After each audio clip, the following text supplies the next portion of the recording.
Yo, what is up guys, Grim here, and in today's video we're going to take a trip down memory lane at some of the most extreme stages of Path of Exile and some of the more overpowered things we've seen in the game.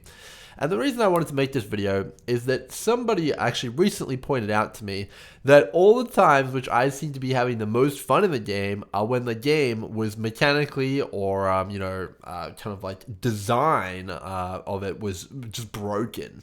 Everything was completely out of whack, things were way too strong, and, things just didn't make much sense. But that's when I felt the game was most enjoyable. So we're going to go back in time and we're going to take a little bit of a look at this and we're going to contrast that between how it is now. And I think it's going to be a pretty interesting lesson to learn, and there'll be a few things that I want to point out here at the end of the video.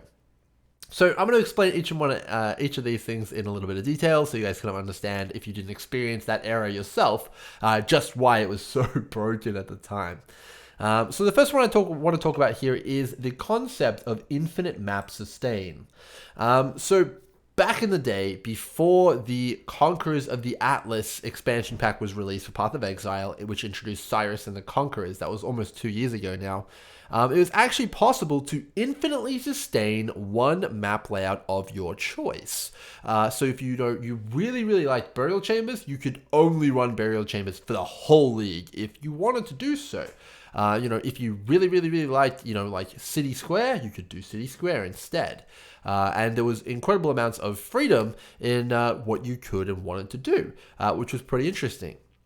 And another really, really unique part of this system is that you could pick and choose your difficulty level and kind of shape how you wanted to play around it. One of the more popular strategies of the time was actually to run white maps, and you could infinitely sustain those white maps as well, due to the fact that you could manipulate the Atlas in such a way that you could block off having any other map drop of certain tiers, and you could only have one map that dropped, and you could infinitely drop it over and over and over again.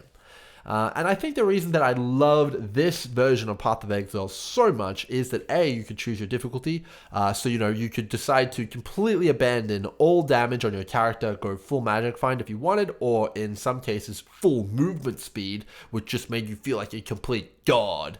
That's what I liked doing in Legion League. You could basically pick one map, sustain it infinitely, and that really, really pushed a lot of the emphasis onto Alk and Go, and this time efficiency, super duper race car kind of way to play. And you could kind of do tons and tons of maps an hour. I think sometimes as much of 100 maps an hour I would think people were doing in Legion League, which was completely crazy. And that's really was a lot of fun. And obviously in these days, you're not able to pick one map and sustain it infinitely as easily or really at all. You're not able to, do lower tier maps that infinitely sustain those either. It's very much kind of map exchange kind of economy now. There's a lot of trading involved and a lot of friction in running the content that you want, or the map tile you want. And something you lost with that as well is the ability to target farm divination cards. So that definitely does also contribute to the fact that you're not going to be able to easily target farm via MF or anything like that, the things that you used to be able to. And that's definitely a shame. But yeah, that was one era in which I loved what was going on with Path of Exile. So next up, I want to talk a little bit about the shaped strand meta. So this one kind of goes hand in hand with infinite map sustain, but at one point in time, there was a map that stood so far above all others that it was the only thing anyone ran in any league, and that was the shaped strand meta. So back in the day, shaped strand was, it's basically a concept of running tier 11 strands. You could do lower tiers if you wanted, but it was around about the tier 11 ones that everyone wanted to run. So again, you could infinitely sustain the strand map, and it was such a different experience, as back in the day, monsters weren't actually balanced around the tile sets they were in. So at one point in Path of Exile's history, they identified that, hey, why is everyone running these really, really straight line maps and not any of these indoor maps? And that was a big thing back then.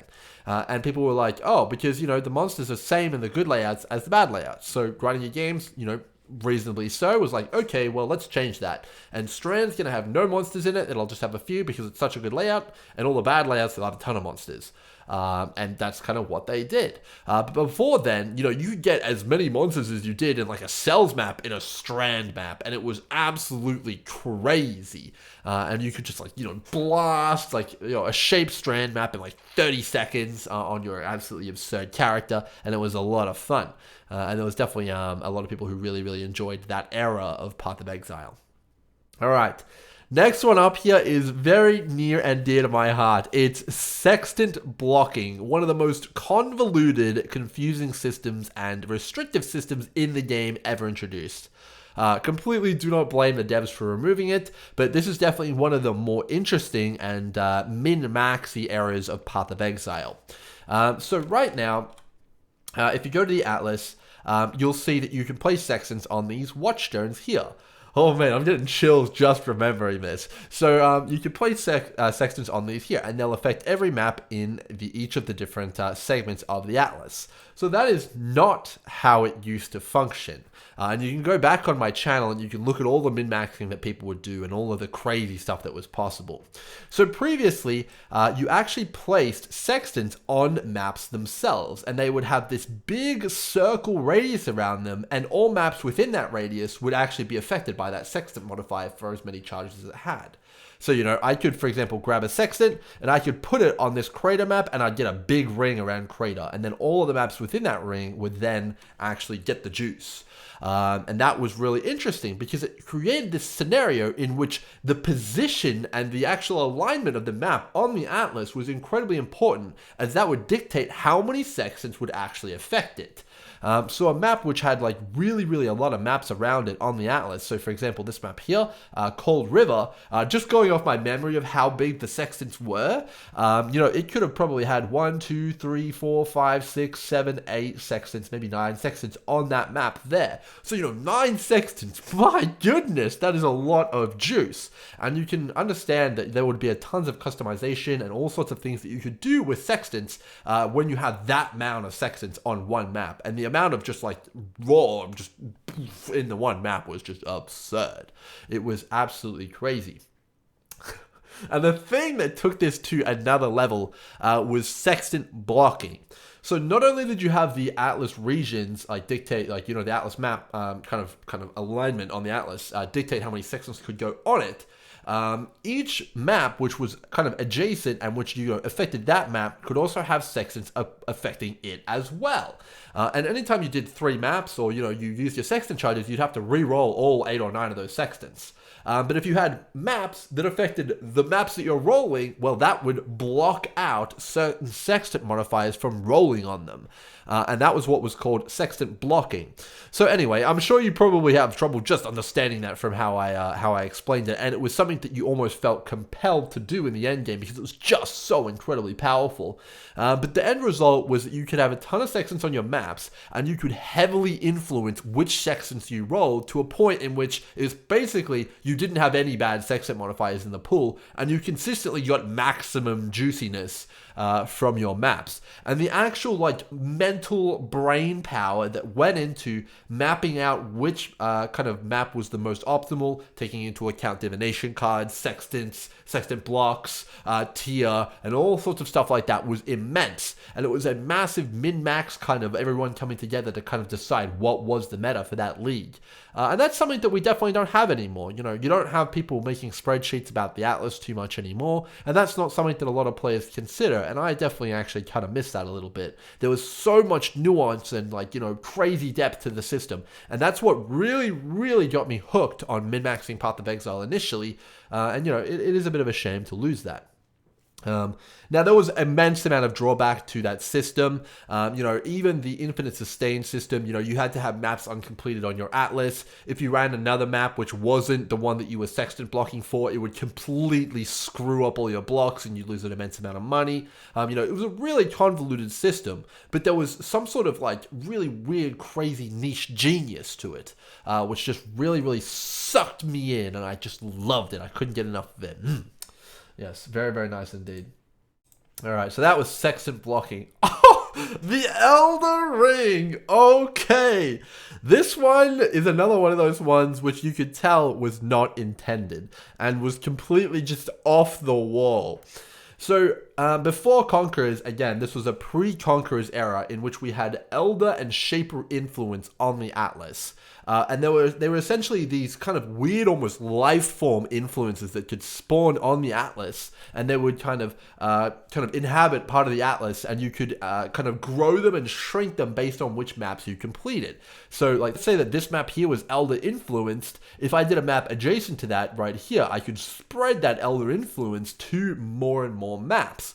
And anyone who's familiar with Elder or Shaper Scarabs know that there's bonuses to running Elder maps. They have tons more monsters, they have stuff like void portals and all sorts of stuff like that. Definitely a significant amount of extra juice, which you could get on your map. So people really, really liked it. Now, the downside of the Elder Shaper system is that when you ran one of those maps, which was Elder Influence, two things would happen. It would either go to an uninfluenced map, which, okay, well, I don't have any more juice, or it would swap over to Shaper if Shaper was nearby and he'd take over the map. And you kind of had this kind of weird, interesting ping pong system which was going on. Of course, as all Path of Exile players do, they found a way to completely break open this system.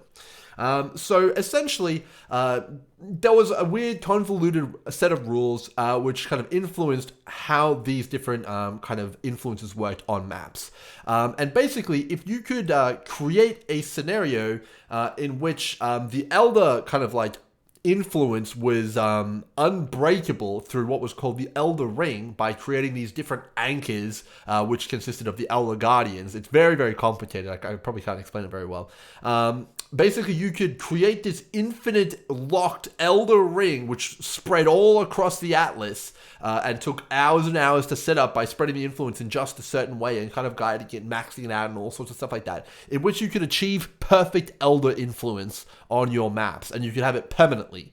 And this was a very, very big deal because this was in an era before Scarabs existed, and it was really, really cool. And it was a lot of extra juice, and it made it so that you get a lot more loot, a lot more Elder bases, and a lot more map sustain, which was really, really important back then. So yeah, that was definitely a big, big thing.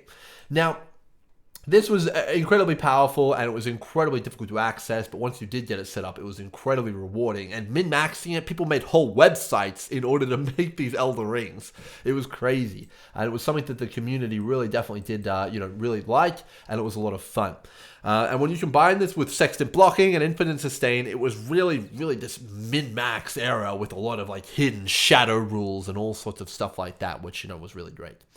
However, of course, we lost the Elder Ring as well. That was removed at some stage. I cannot remember, but there was some sort of stuff which made it so it reset after a certain amount of maps that you ran, and if you didn't change the influences. So that eventually came to an end as well. Okay, the next one here is definitely a little bit different than the others. This was a period which was very, very short-lived. It was about 4 or 5 months, and that is Ancient Reliquary Keys. So Ancient Reliquary Keys were an item that was introduced for one league only, and that was Legacy League. And I still stand by saying that was the best league for me personally ever. So the Legacy League introduced items called League Stones as its league mechanic, and those were essentially a primitive version of Scarabs. However, they had charges, and they also had really, really cool effects on them as well. You can check them out on the PoE Wiki. It's a pretty interesting time down memory lane. Anyway, this Legacy League featured an item, a very, very rare item drop called the Ancient Reliquary Key. Now, this Ancient Reliquary Key, when you put it into the map device, actually opened up a portal to a relic chest room. And within this relic chest room, you could open up a chest, and that chest would contain a legacy variant of uniques that we know and love in the game right now. So a legacy variant of an item is basically an item in its pre-nerf state. So if you want to take an item like Comb's Heart, for example, currently it gives you 500 life. The legacy version gives you 1,000. And this, right in and itself, was an incredibly cool addition. Basically, you had access to the full legacy and all of the cool stuff that has ever been in Path of Exile, but had been removed by nerfs.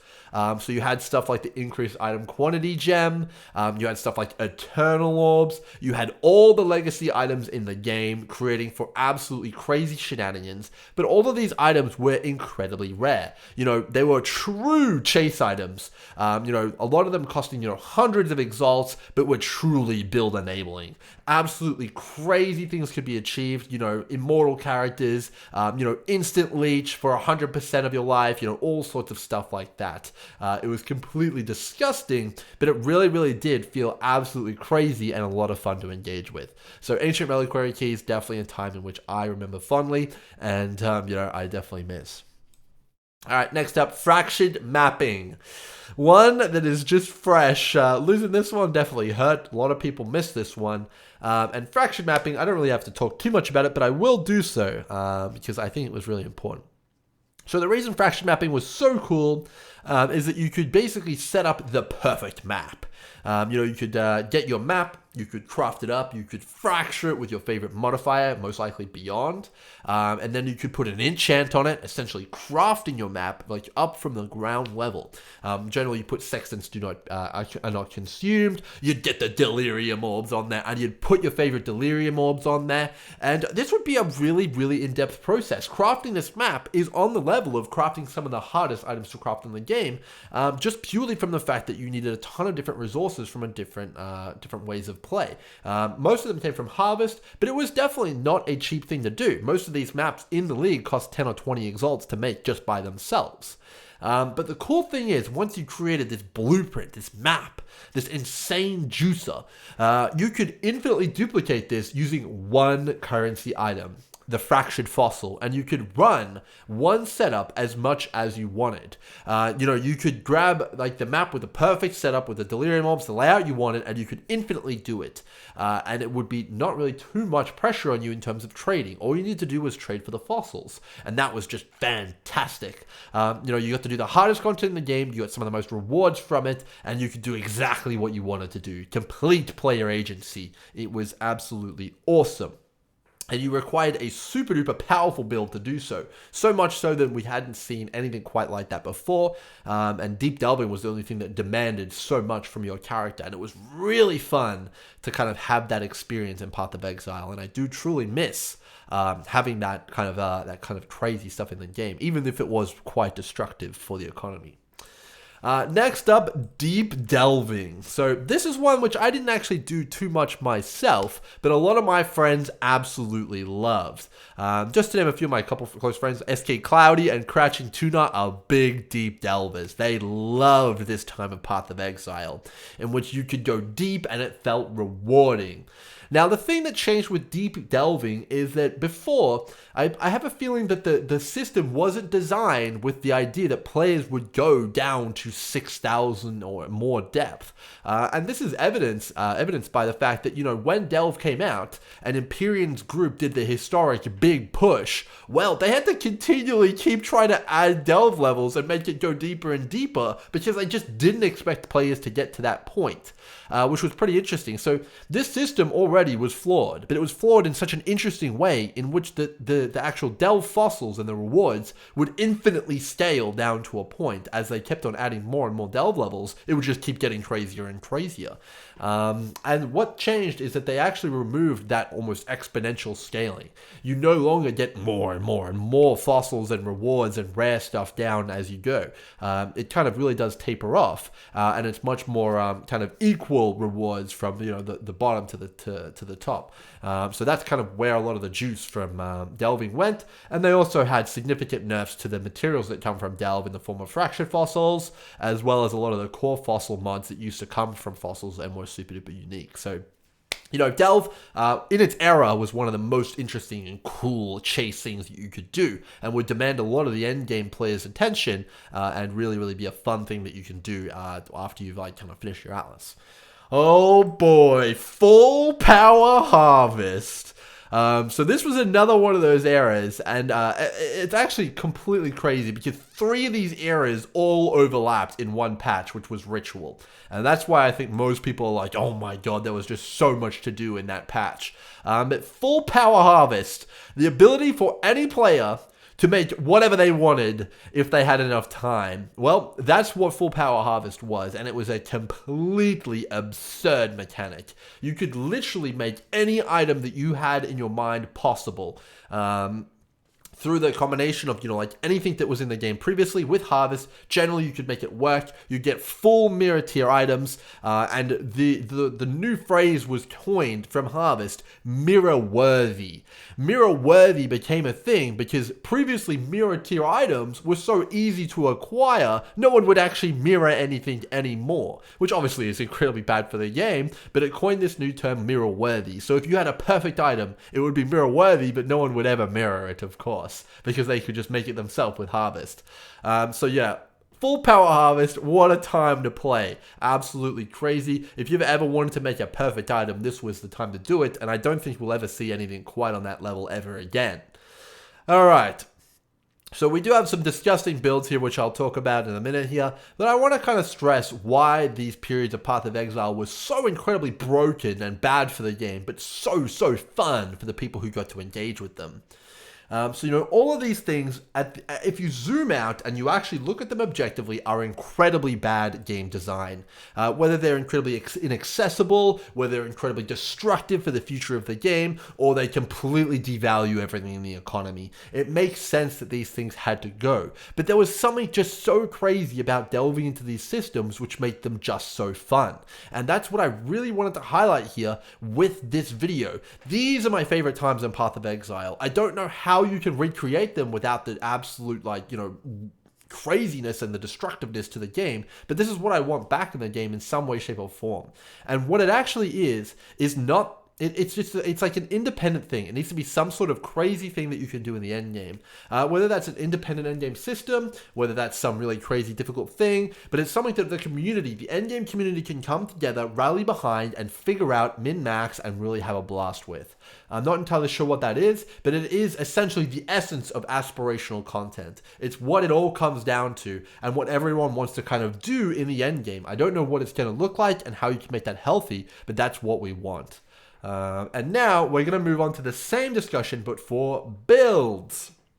So these are just a few of some of the most powerful builds in the games. You'll notice they're all mappers because I'm primarily a mapping fan. There's as many crazy bossing characters as there are mappers in the history of the game as well. I mean, you got stuff like the poison double dippers and all sorts of stuff like that. But I was a mapping guy. I like to map. So back in the day, this is the shaped strand kind of meta, as well as the shaped shore meta. You had Val Spark and Val Fireball. So back in the day, you used to be able to infinitely cast Val skills. They had no Val lockout timer. You could essentially use a Val skill as your primary skill.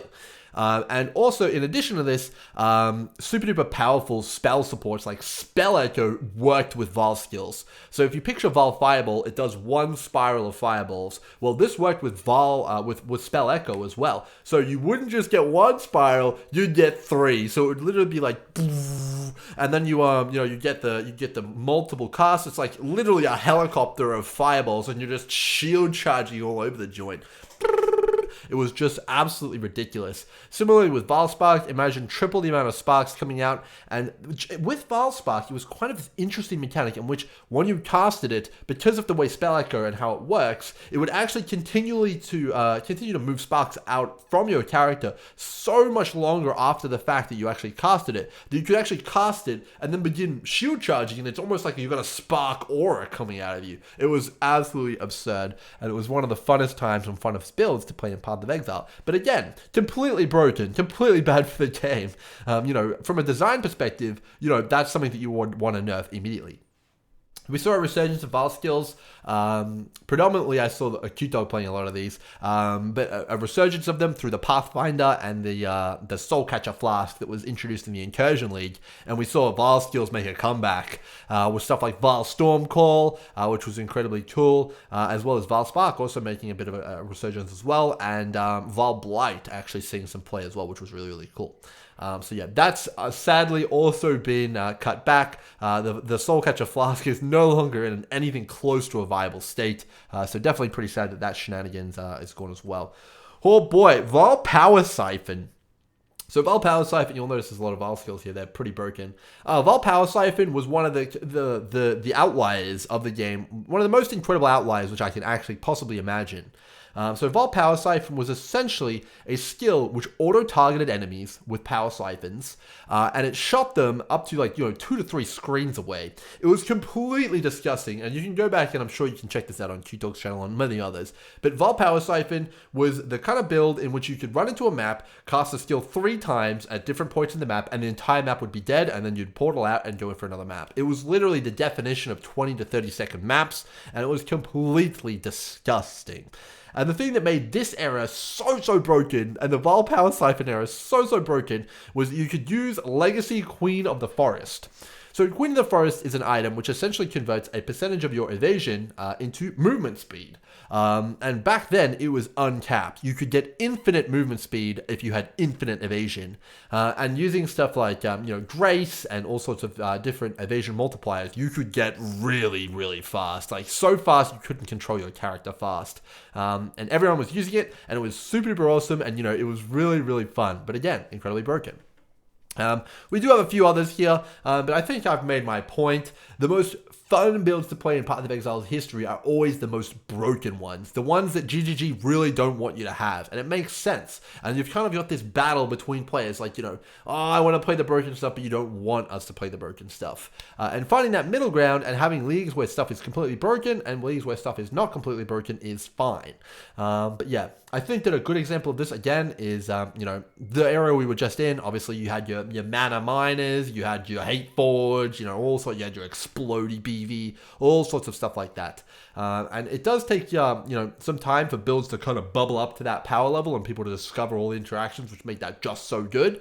And we will get there again. But right now, obviously we're in a bit of a lull. But what I wanted to kind of crystallize here in this video is that, the most fun times in Path of Exile and the most fun builds are always the most mechanically disgusting and broken ones, which inevitably always get nerfed and brought back in line, but somehow still find the light of day again.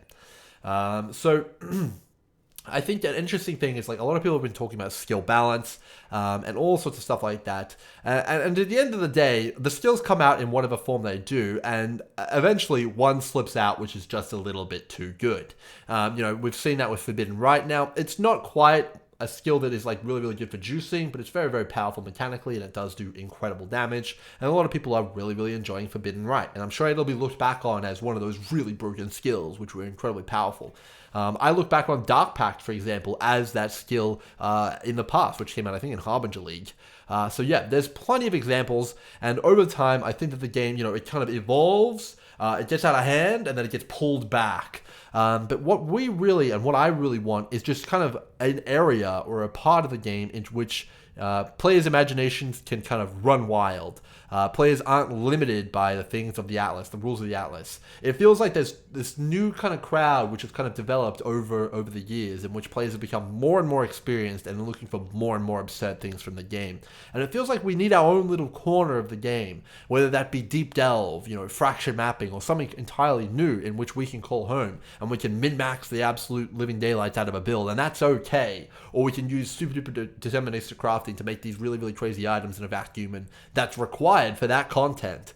But it's very important that that is not part of the game, in my opinion. It needs to be separate. Otherwise, you kind of get to a point in which the original Path of Exile, for example, was designed around the idea that you couldn't get to red maps. Red maps was the aspirational content, and that has slowly, suddenly become the norm. Everyone expects to get to red maps. All builds, if they're not red map viable, they're a joke. So it's very difficult to kind of pick that and peg that kind of content at a certain point in which people don't expect to do it, but it's there for those who really want to sink the hours in, those people who spend all that time, the zoomers, the juicers, the people watching this video. So that's really what I think that Path of Exile is lacking right now. It's lacking the craziness of those absurd builds, the absolutely disgusting heights that you used to be able to reach, and it's also lacking a place for those builds to call home. Those people who pour 3 or 4 mirrors into their builds, what are they meant to do with those builds? Is there even any reason to do so anymore? There's not. So we need to find something for that to come back. I'm not sure what it will be, but that's not my job. That's GGG's. Hope you guys have enjoyed this little trip down memory lane. Let me know if you guys share my sentiment or if you enjoyed the video in general, and I'll see you guys in the next one. Cheers.